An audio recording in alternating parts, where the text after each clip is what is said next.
भारतीय संसद 140 करोड़ भारतीयों की किस्मत का फैसले करने वाली दुनिया की सबसे बड़ी पंचायत कैसे करती है काम और किस तरह से, आइए जानते हैं हम लोग।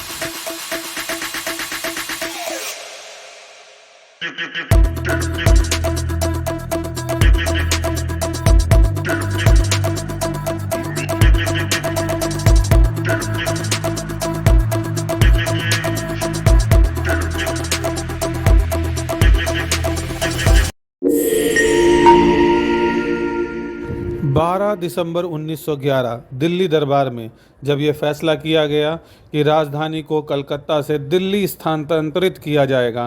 जब नई राजधानी को नई दिल्ली स्थानांतरित किया गया तो कई नई इमारतों की आवश्यकता पड़ी, जैसे गवर्नर जनरल का आवास जिसे वर्तमान में राष्ट्रपति भवन कहते हैं, सैन्य अधिकारियों के लिए निवास और सरकारी कार्यालयों के लिए नॉर्थ ब्लॉक और साउथ ब्लॉक।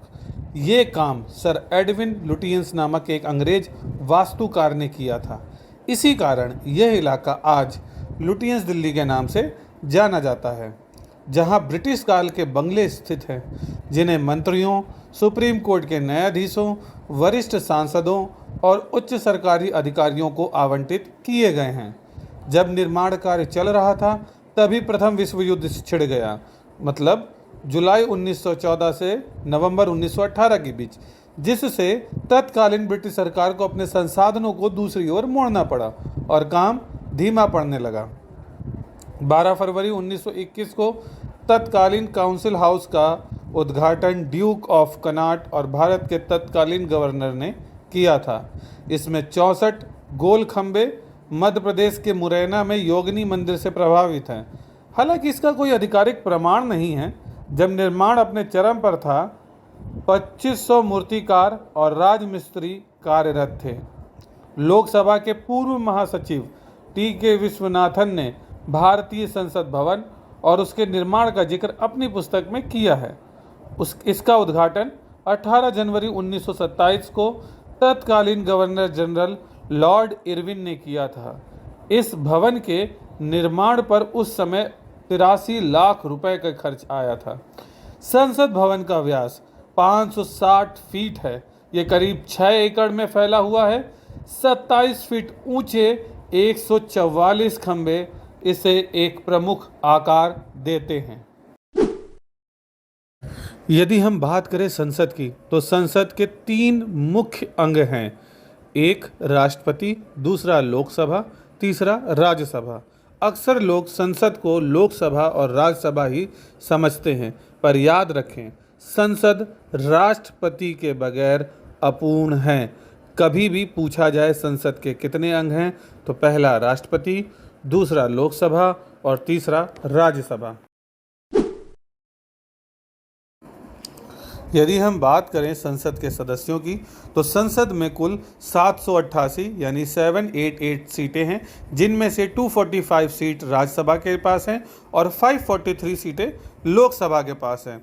वर्तमान समय में राज्यसभा में 245 में से 110 यानी 110 सीट्स गवर्नमेंट जो इस समय फेवर में उनके पास है, 129 सीट्स अपोजिशन में हैं और 6 सीटें वैकेंट हैं। वहीं बात करें अगर हम लोकसभा की, तो लोकसभा में टोटल सीटें होती हैं 543, जिसमें से गवर्नमेंट जो रन कर रही है उसके पास है 328 सीट्स, जो अपोजिशन में उसके पास 212 सीट्स हैं और रिक्त सीटें हैं 3। संसद के किसी भी सदन के लिए राष्ट्रपति द्वारा निर्वाचित या मनोनीत लोगों और मंत्रियों को संसद सदस्य कहा जाता है। संसद लोकसभा के सदस्य एकल सदस्यीय जिलों में भारतीय जनता के मतदान द्वारा सीधे चुने जाते हैं और संसद सदस्य राज्यसभा सभी राज्य विधानसभा के सदस्यों द्वारा अनुपातित प्रतिनिधान द्वारा चुने जाते हैं। संसद में लोकसभा में 543 और राज्यसभा में 245 की स्वीकृत संख्या है, जिसमें साहित्य, कला, विज्ञान और समाज सेवा के विभिन्न क्षेत्रों की विशेषज्ञता से 12 नामांकित व्यक्ति शामिल हैं। संसद नई दिल्ली में संसद भवन में मिलती है। लोकसभा में राष्ट्र की जनता द्वारा चुने हुए प्रतिनिधि होते हैं, जिनकी अधिकतम संख्या 550 है। राज्यसभा एक स्थायी सदन है, जिसमें अधिकतम संख्या 250 है।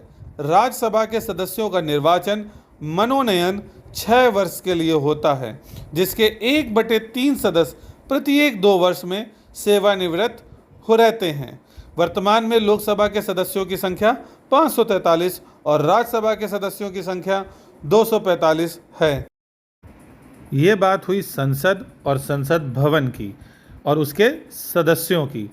अब जो दूसरी सबसे बड़ी चीज़ है कि संसद भवन में काम होता कैसे है, कैसे हमारे 140 करोड़ देशवासियों के लिए नियम बनते हैं, क्या प्रोसीजर होता है और उनको कैसे अमल में लाया जाता है और फिर वो कैसे पूरे देश पे लागू होते हैं, ये हम जानेंगे अगले वीडियो में।